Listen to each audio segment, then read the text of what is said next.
Alam mo kung ano ang pinakamalupit na diskarte para mapaibig ang isang babae. Yung hindi mo kailangang habulin. Yung ikaw mismo ang hinahabol kahit wala kang ginagawa. Yung presensya mo pa lang, parang may magnet. Hindi mo siya nililigawan pero siya yung laging curious kung sino ka talaga. Bago natin simulan, nais kong magpasalamat sa mga loyal kong subscribers sa patuloy na pagsuporta sa aking channel. Kayo ang inspirasyon ko sa paggawa ng mga bagong content. Kung bago ka sa channel ko, comment mo na kung taga saan ka. Sa panahon ngayon, karamihan ng lalaki, kapag gusto nila ang babae, automatic. Effort agad. Chat buong araw, reply agad kahit 1 second pa lang.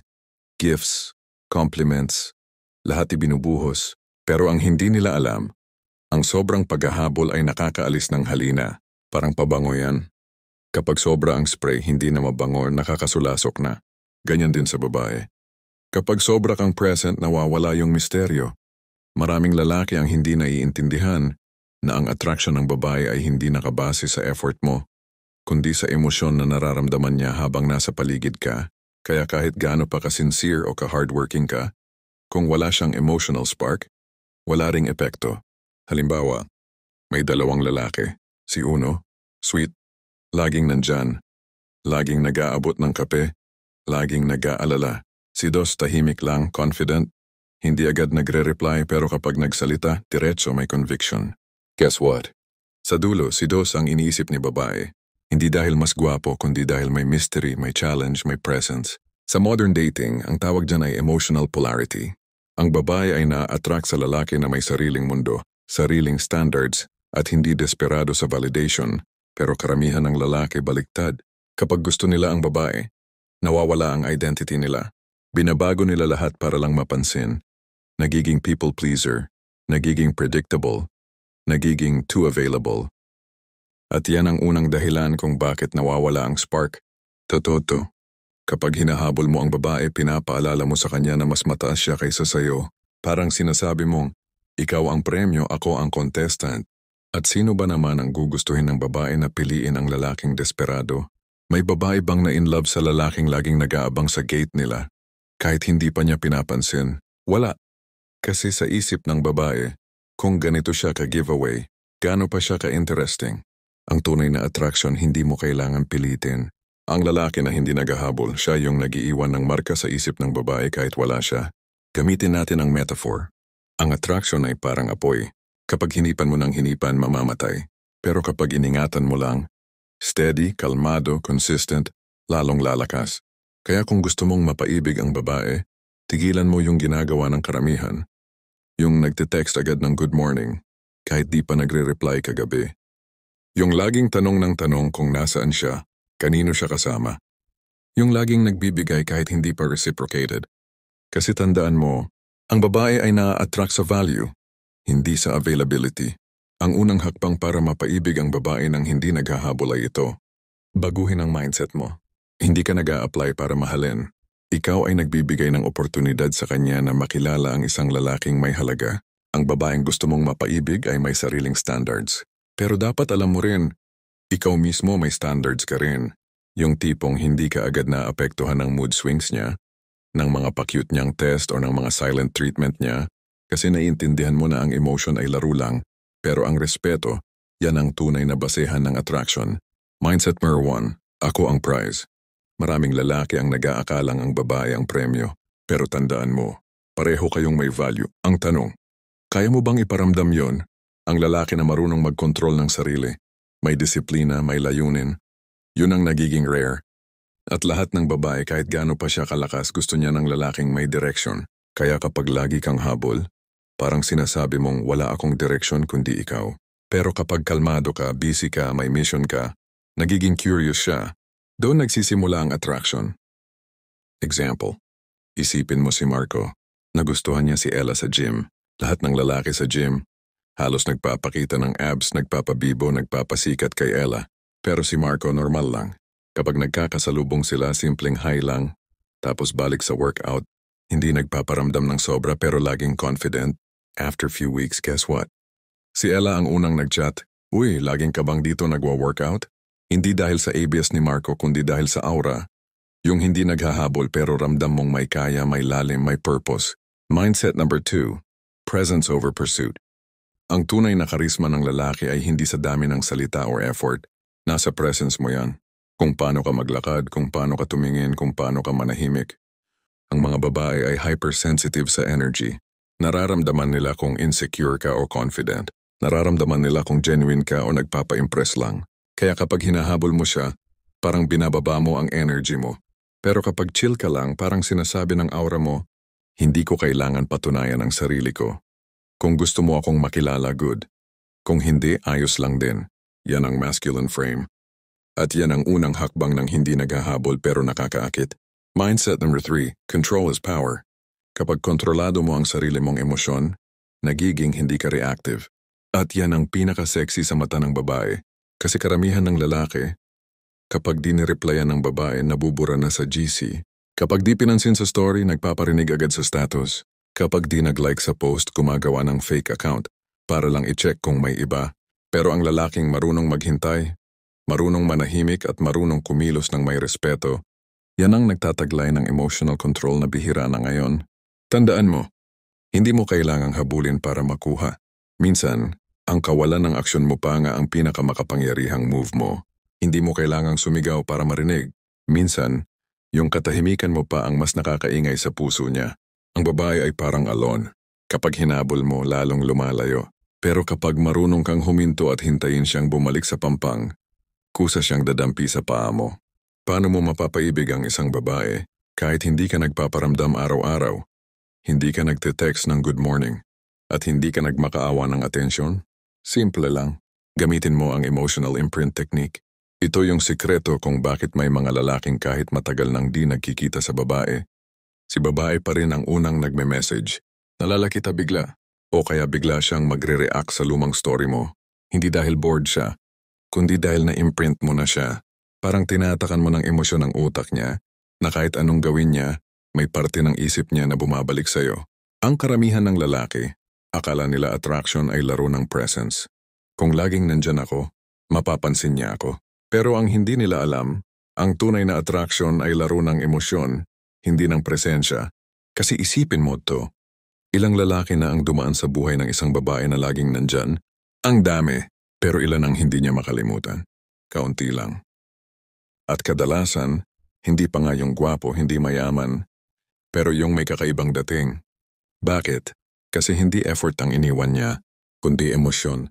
Kung paano siya napatawa, napaisip, na challenge, o minsan, kung paano siya napatahimik at napatanong, bakit parang iba siya? Ito ang reality, bro. Kapag masyado kang obvious sa gusto mo, nawawala ang mystery. At kapag nawawala ang mystery, nawawala rin ang thrill. Ang babae natural siyang curious at emotional explorer. Gusto niya ng lalaking may lalim, hindi yung parang bukas na libro. Pero karamihan ng lalaki, bago pa magsimula ang connection, ibinubuhos na lahat. Alam mo ba, crush kita simula pa nung una. Hindi na ako mapakali kapag hindi kita nakakausap. Gusto ko ikaw na sana. Akala mo romantic pero sa totoo lang, parang nagbigay ka ng pelikula na alam na agad niya ang ending. Wala nang excitement. Wala nang mystery. Wala nang spark. Ang babae, hindi siya na in love sa information, na in love siya sa emosyonal na karanasan. Kung gusto mong maiwan sa isip niya, hindi mo kailangang ipakita lahat. Kailangan mo lang ipa-experience sa kanya ang emosyon na gusto mong maalala niya. 1. Gamitin ang contrast effect. Ito yung technique kung saan ipinapakita mo sa babae na hindi ka predictable. Hindi ka robot na may fixed routine ng good morning, kan kumain ka na, kundi isa kang lalaki na may sariling rhythm. Kasi tandaan mo, ang utak ng babae ay na-activate kapag may uncertainty. Kapag di kanya mabasa, nagiging interesting ka. Kaya minsan, mas na-addict siya sa lalaking tahimik pero may timing. Yung hindi mo alam kung kailan ka magpaparamdam, pero pag ginawa mo, ramdam niya. Example, sa halip na laging chat ng chat, mas maganda minsan mag-comment ka lang ng simple pero malalim. Ang saya mong tignan kapag di ka aware, tapos wala na. Silence. Hindi mo kailangang mag-follow up kasi dun papasok ang imagination niya. At tandaan mo, ang imagination ng babae ang pinakamalakas mong sandata. Kapag siya na ang nag-iisip tungkol sa'yo, automatic naglalabas siya ng emosyon kahit wala ka. 2. Emotional anchoring. Gumawa ka ng moment or vibe na maiuugnay niya sa'yo. Hindi kailangan grand. Minsan simpleng gesture lang. Halimbawa, Kung tuwing magkasama kayo, chill ka lang, tahimik, pero marunong makinig, ang utak niya ay maglilink ng peace at safety sa presensya mo. Kapag nakaramdam siya ng stress kahit sa ibang araw, subconsciously hahanapin niya yung vibe na yon at ikaw yung maiisip niya. Ganun gumagana ang emotional imprint. Hindi mo kailangan pilitin, kailangan mo lang maging consistent sa enerhiya na gusto mong maalala niya. Kung gusto mong maalala ka niya bilang misteryosong kalmado pero matatag, ipakita mo yon every time na magkausap kayo. Hindi sa words kundi sa tone, sa presence, sa mata. 3. The power of withdrawal. Ito yung pinaka-underrated move, ang strategic silence. Kapag nasasanay siya sa energy mo, bigla mong binabawasan. Hindi cold treatment ha, hindi yung pa-hard to get na OA, kundi yung tahimik lang na withdrawal na may dahilan. Halimbawa, biglang naging busy ka sa goals mo, o biglang nag-focus ka sa sarili mo. Walang drama, walang pa-victim. At kapag nagtanong siya, uy, parang tahimik ka lately ah. Ang sagot mo lang, medyo focused lang ako sa mga gusto kong ayusin. Tapos smile. Simple. Pero grabe ang epekto. Kasi biglang mapapaisip siya. Anong iniisip niya? Bakit parang ang composed niya kahit wala akong ginagawa? Bakit ako yung anisi ngayon? Boom. Nabaling mo na ang emosyon sa kanya at hindi mo siya hinabol. Example. Isipin mo si Jake at si Mika. Si Jake dati laging chat ng chat. Lahat ng meme pinapadala. Lahat ng post ni Mika may react. Pero nang napansin niyang unti-unting lumalayo si Mika, nagbago siya ng diskarte. Naging kalmado siya. Tuwing nag-uusap sila, mas maikli pero matalino ang sagot niya. Walang halong pa-impress, pero may weight bawat salita. Halimbawa, Mika, busy ka ba lately? Jake, oh, may mga tinatapos ako, pero mas productive ako kapag tahimik ka. Parang mas madali mag-focus, tapos ngiti emoji. Simple, di ba? Pero deep. Nakakapag-trigger ng emotion, curiosity at konting tension. At yan ang tatlong sangkap ng imprint. Paglipas ng ilang araw, si Mika na mismo ang unang nag-initiate ng conversation. Hindi dahil si Jake naghahabol, kundi dahil emotionally connected na siya sa vibe ni Jake. Ang babae ay parang hangin. Hindi mo pwedeng hawakan, pero mararamdaman mo kapag dumaan. At ikaw lalaki dapat kang maging bundok, tahimik, matatag. Pero kapag tumama ang hangin sa'yo, ikaw yung naiwan sa isip niya. Kasi tandaan mo, ang presence mo ay hindi lang sa physical na anyo mo, nasa kung anong emosyon ang iniiwan mo sa kanya.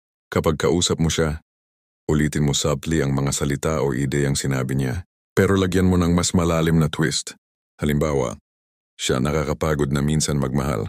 Ikaw, hindi nakakapagod magmahal. Nakakapagod lang magbigay sa maling tao. Boom! Napaisip siya. Napatahimik. At sa isip niya, bakit parang ang lalim niya? Yan ang tinatawag na emotional echo. Hindi mo kailangang mahaba ang usapan, basta may impact, may iniwang tanong, may resonance. At yung resonance na yon, iyon ang echo ng emosyon mo na patuloy niyang maririnig kahit wala ka na. Hindi mo kailangang habulin ang babaeng para sa'yo. Ang kailangan mo lang, maging lalaking hindi madaling makalimutan. Paano mo mapapa-attach ang isang babae sa'yo? Yung tipong kahit wala kang ginagawa, ikaw pa rin ang gusto niyang kausap, ikaw pa rin ang hinahanap niya, at ikaw pa rin ang una niyang naiisip bago matulog. Ito na ang susunod na level ng diskarte. Ang emotional mirror bond technique. Ito ang sikreto ng mga lalaking hindi kailanman nauubusan ng babae. Hindi dahil pogi sila o mayaman, kundi dahil marunong silang mag-connect sa emosyon. Hindi sa atensyon. Karamihan ng lalaki gusto agad mapalapit sa puso ng babae. Pero dahil hindi nila naiintindihan ang emosyonal na daloy ng babae, ang ginagawa nila, minamadali. Gusto ko siya, kaya kailangan iparamdam ko ngayon. Baka maagawan ako, kaya dapat ako na agad magpakita ng effort. Baka mawala siya, kaya dapat ako na agad maghabol. Pero ang hindi nila alam, ang totoong attraction ay hindi ginigisa sa apoy. Dahan-dahang niluluto. Kapag minadali mo, nasusunog. Kapag hinay-hinay ka, naamoy niya, tinatakam siya, at kusa siyang lalapit sa init mo. Ang emotional bond ay hindi mo pwedeng bilhin o pilitin. Kailangan mo itong itanim. At kapag natutunan mong itanim ito sa tamang paraan, kahit hindi ka humabol, siya na mismo ang didikit kusang-kusa. Ang dahilan kung bakit maraming lalaki ang hindi pinapahalagahan ay kasi hindi sila marunong magpakita ng lalim. Puro panlabas, pogi shots, pa-cute stories, generic compliments. Pero wala silang emotional mirror moment. Yung mga sandali na parang kilala mo siya kahit hindi mo pa siya tanungin. Yung kapag nagsalita ka, Ramdam niyang naiintindihan mo kung anong nararamdaman niya. At doon nagsisimula ang attachment. Kapag na-feel ng babae na nakikita mo siya ng buo, hindi lang yung maganda sa kanya kundi pati yung mga takot niya, insecurities, at mga pangarap na tinatago niya. Doon ka nagiging rare sa paningin niya kasi karamihan ng lalaki gusto lang ang babae dahil maganda siya. Pero yung lalaking marunong makakita ng kaluluwa sa likod ng ganda, siya yung hindi makakalimutan. Ang technique na to ay simple pero malalim. 3 hakbang lang. 1. Emotional mirroring. 2. Emotional reflection. 3. Subtle vulnerability. 1. Emotional mirroring. Hindi ito simpleng copy-paste ng ugali niya. Ito ay ang kakayahan mong i-reflect pabalik ang emosyon na pinapakita niya nang hindi mo sinasabi ng diretso. Halimbawa, kung malungkot siya at nagkukwento, huwag mong sabihing huwag ka nang malungkot. Sabihin mo, alam mo nakikita ko kung gaano mo pinipilit maging okay kahit pagod ka na. Boom! Nakaramdam siya ng validation at understanding sa iisang sentence. Ang mga babae ay hindi basta nag-open up, pero kapag na-mirror mo ng tama ang emosyon niya, unti-unti niyang ibababa ang walls niya. At pag nangyari yon, nagiging emotionally bonded na siya sa'yo. Kahit hindi mo siya niligawan. 2. Emotional reflection. Kapag nagkukwento siya, huwag mo agad sabihing ako rin. Gamitin mo ang reflective connection. Ipakita mong nauunawaan mo ang pinanggagalingan niya, hindi lang yung kwento. Example. Siya. Nakakapagod na minsan magmahal ng paulit-ulit tapos pare-pareho lang ang ending. Ikaw. Kaya minsan mas gusto mo na lang maging tahimik, no? Kasi mas okay nang walang kasamang sakit kaysa paulit-ulit na pareho lang. Yan ang mirror bond moment. Hindi ka nagpapanggap na nagmamagaling, pero binubuksan mo ang espasyo para mag-connect ang emosyon ninyo. Ang epekto, ramdam niya na may lalaking kayang makinig. Hindi lang para sumagot, kundi para umintindi. 3. Subtle vulnerability. Ito yung pinakamakapangyarihang move. Hindi ito pagiging mahina. Ito ay pagiging totoo. Minsan para maramdaman niyang safe siya sa'yo, kailangan mong ipakita na marunong ka ring maging tao. Hindi kailangang sobrang open, pero konting authentic moment lang sapat na.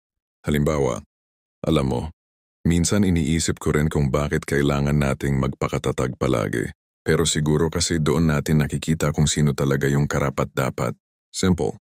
Hindi pa drama, hindi pa victim, pero real. At sa mga ganitong linya, mas lalong nag-o-open ang babae kasi naramdaman niyang pwede akong maging totoo sa kanya. Kapag dumating ka sa point na komportable siyang maglabas ng kwento, ng luha, ng pangarap, ng takot, ibig sabihin hindi ka na lang gusto niya. Pinagkakatiwalaan ka na ng puso niya. Example. Isipin mo si Ryan at si Claire. Si Ryan hindi kasing pogi ng ex ni Claire. Hindi rin sobrang sweet. Pero tuwing nagkakausap sila parang nakakalma si Claire. Kasi hindi judgmental si Ryan. At lagi niyang nasasabi yung mga salitang tumatama sa eksaktong emosyon ni Claire. Minsan sinabi ni Claire, ayoko na ng relasyon, nakakapagod. Ang sagot ni Ryan, baka hindi relasyon ang nakakapagod. Baka yung kakulangan ng kapahingahan sa tamang tao. Tahimik si Claire. Tumingin lang tapos ngumiti. Kasi sa isang linya lang naramdaman niyang, naiintindihan ako ng lalaking to. Mula noon kahit hindi si Ryan ang laging nauuna mag-chat, si Claire ang laging nag-aabot ng conversation. Hindi dahil naghahabol si Ryan, kundi dahil nakabuo siya ng emosyonal na koneksyon na hindi makalimutan. Ang babae ay parang ilog. Hindi mo kailangang labanan ang agos niya para makarating sa kabilang pampang. Sumabay ka lang, makinig sa direksyon ng daloy, at sa dulo, siya mismo ang magdadala sa iyo sa gitna ng puso niya. Hindi mo kailangang habulin ang babae para mapansin ka. Minsan, sapat na yung maramdaman niyang naiintindihan mo siya kahit hindi mo siya kinakausap. Ang mapamahal mo siya madali, pero ang mapanatili mo ang pagmamahal niya, yun ang tunay na sining. Maraming lalaki ang kayang magpa-fall sa umpisa, pero kakaunti lang ang marunong paano manatiling nasa isip at puso ng babae. Kahit wala ng effort.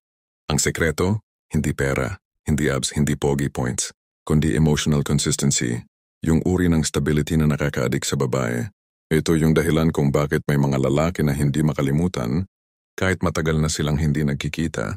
Karamihan ng lalaki magaling lang sa simula, habang may thrill, may effort, habang bago pa sweet. Pero pag naramdaman nilang kuha na nila si babae, biglang nagbabago. Ang dating misteryosong lalaki biglang clingy, ang dating confident biglang insecure, ang dating cool biglang seloso, at kapag naramdaman yan ng babae, unti-unti siyang lumalayo. Kasi para sa kanya, hindi ka na yung lalaking nagbigay sa kanya ng emotional safety. Naging isa ka na lang sa mga lalaking nagbago nung nakuha na siya. Ang babae ay hindi lang naghahanap ng kilig, naghahanap siya ng emotional rhythm. Yung pare-pareho ang daloy ng presence mo, hindi pa bago-bago depende sa mood mo o sa kung may kompetisyon o wala. Ito ang madalas na pagkakamali ng mga lalaki. Akala nila, para mapanatili ang babae kailangan dagdagan ng effort, pero minsan hindi mo kailangang dagdagan. Kailangan mo lang panatilihin ang consistency ng energy mo. Isipin mo ito, kung nung una kalmado ka, confident, pero pagkatapos mong makuha ang atensyon niya, bigla kang naging needy. Anong mararamdaman niya? Hindi excitement, kundi disappointment. Ang babae na-attract sa emotional security, sa presensyang hindi nagsasayang ng emosyon, sa lalaking predictable sa maturity, hindi sa attention. Kapag alam niyang kahit anong mangyari, consistent ka sa kung paano mo siya tinitingnan, paano ka tumugon, paano ka magdesisyon. Doon siya lalong nagiging komportable at doon nagsisimula ang loyalty. Ang tunay na hindi naghahabol na lalaki ay hindi lang marunong magpahinga, marunong din magpanatili ng enerhiya. Narito ang 4 na prinsipyo ng emotional consistency. 1. Ang babae ay gustong malaman na hindi mo siya iiwan emotionally, pero gusto rin niyang ma-excite sa bawat encounter ninyo. Paano yon? Maging predictable sa stability mo. Yung hindi ka biglang mainit, biglang malamig, pero maging unpredictable sa experience mo.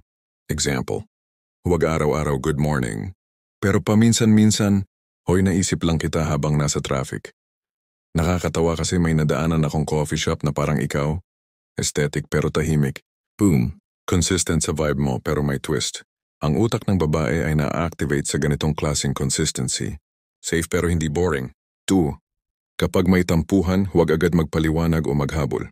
Ang lalaking marunong maghintay bago sumagot, yun ang mas nakakapagpakalma sa babae. Example, siya okay lang, wag mo na akong isipin. Average guy, anong ibig mong sabihin, galit ka ba, may nagawa ba ako? Emotionally consistent guy, okay, pero kung gusto mong kausap mamaya, nandito lang ako. Ang una naghahabol, ang pangalawa steady, at sa dulo babalik siya.